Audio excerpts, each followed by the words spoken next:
এবার present perfect টেন্সের এক্সারসাইজটা করে নেওয়া যাক। দেখো, fill in the blanks with the present perfect tense forms of the verbs in the brackets. কী হবে? আই হ্যাভ ফিনিশড, আই এর পরে কী বসলো? আইটা সাবজেক্ট, তারপরে হ্যাভ হ্যাসের মধ্যে আই এর পরে হ্যাভ বসে, ফিনিশ ভার্বের past participle form finished the walk. You have draw ভার্বের past participle form drawn, you have drawn a fine picture. He has written write verb past participle হচ্ছে writing a good essay. They have killed a mad dog. The students have given, যেহেতু students আছে ওই জন্য have বসলো, have given given an application to the headmaster. He has completed the work. Who has taken such a nice catch? I have closed the door and windows. India has entered the final of the World Cup. Spain has won the final match. Okay, next আমরা পড়ব past continuous tense. past continuous tense কাকে বলে আমরা প্রথমে জেনে নিই।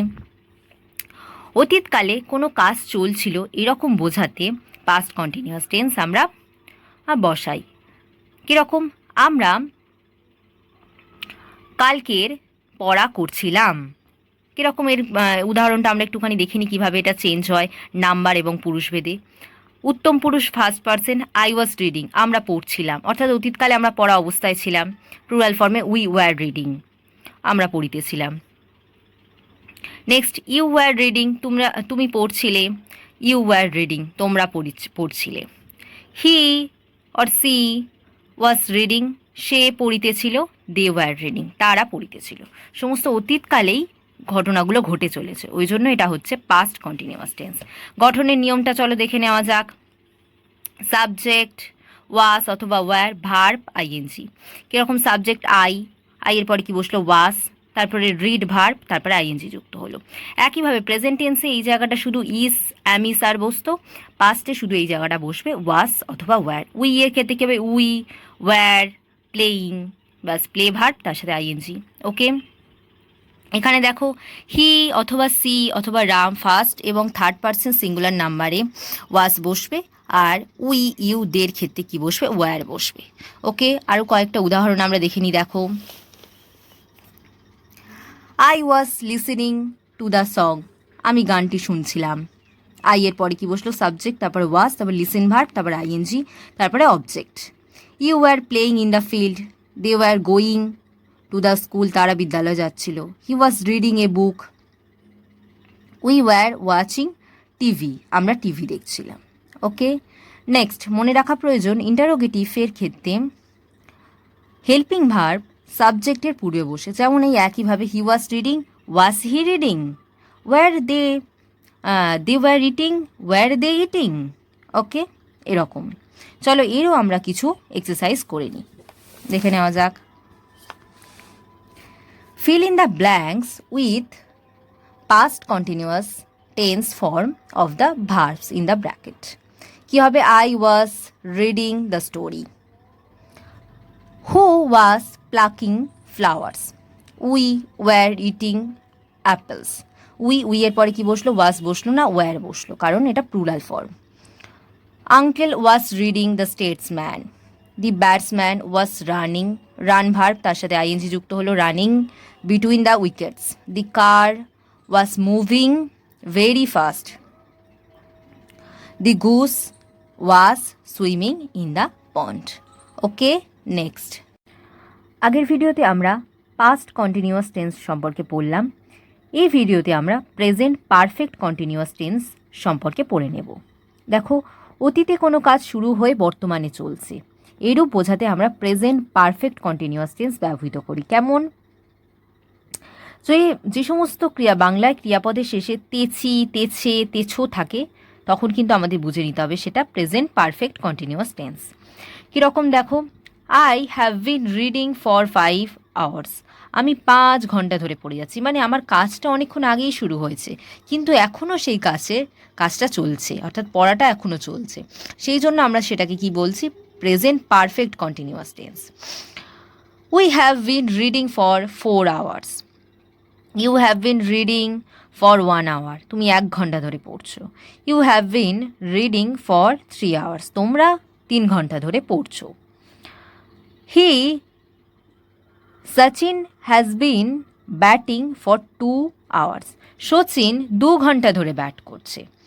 ওকে, they have been batting, they have been reading for 2 hours, তারা 5 ঘন্টা ধরে 2 hours, তারা 2 ঘন্টা ধরে পড়ছে।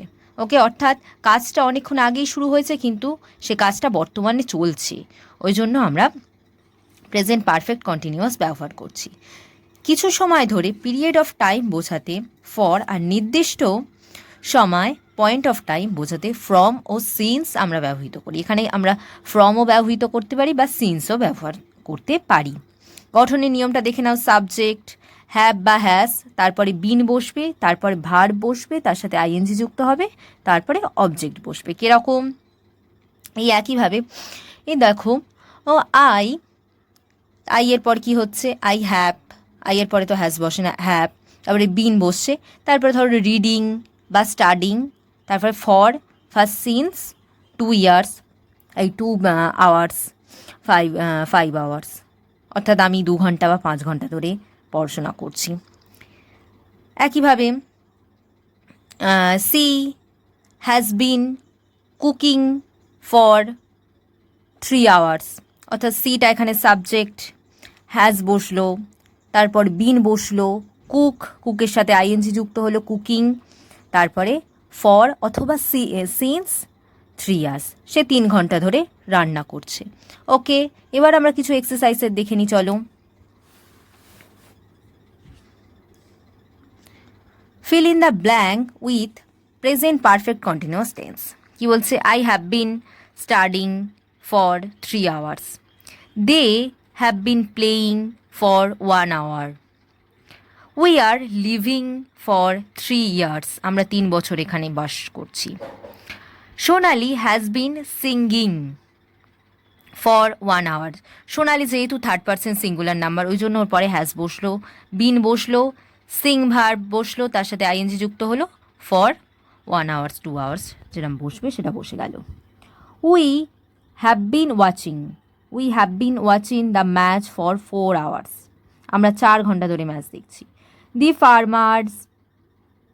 Farmers have been walking in the field for a long time, কৃষকরা মাঠে অনেকক্ষণ ধরে কাজ করছে। He has been suffering from jaundice for a fortnight, সে জন্ডিসে ভুগছে, has been suffering. Sachin Tendulkar has been batting for a couple of hours, সেটা সে অনেকক্ষণ ধরে, সচিন তেন্ডুলকর অনেকক্ষণ ধরে ব্যাট করছে। ওকে, বা the man has been suffering from fever since 7 days, লোকটি 7 দিন ধরে জ্বরে ভুগছে। ওকে, তাহলে আমরা আজকের টেন্সটা সম্পূর্ণরূপে বুঝতে পারলাম। প্রত্যেকটা tense, present tense, past tense এবং ফিউচার টেন্স এবং continuous tense, perfect tense, perfect continuous tense সম্পর্কে আমরা বুঝলাম। ওকে, থ্যাংক ইউ।